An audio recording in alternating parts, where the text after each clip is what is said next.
ایک سٹیٹمنٹ ہے بلاول بھٹو زرداری کا، اور ایک گزشتہ روز ہم نے مریم کا سنوایا تھا. پہلے بلاول نے آج کا کہا، وہ سننے دکھائے گا جی.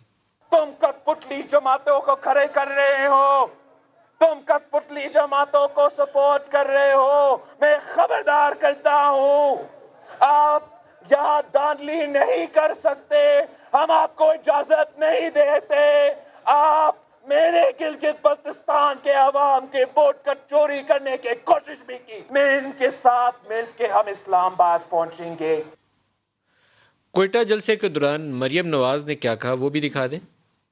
راتوں رات باپ یا ماں کے نام سے ایک پارٹی بنتی ہے اور وہ ایک بچے کو جنم دیتی ہے، اور اگلے دن وہی بچہ وزیر اعلیٰ کی کرسی پہ بٹھا دیا جاتا ہے.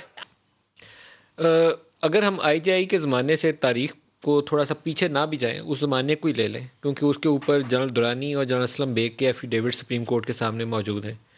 ہمارے سیاسی لوگوں کا کیا رول تھا؟ ایک بڑا فنڈامنٹل کویسچن ہے کہ کسی انٹیلیجنس ایجنسی کو جا کے آپ اپنی خدمات آفر کریں یا اس کے کندھوں پہ سوار ہو کر حکومت بنانے کا آپ کو موقع مل جائے، تو انٹیلیجنس والے تو آپ کو امبریس کر لیں گے، لیکن آپ کے جو پولیٹیکل ایتھکس ہیں وہ کہاں چلے جاتے ہیں. یہاں سے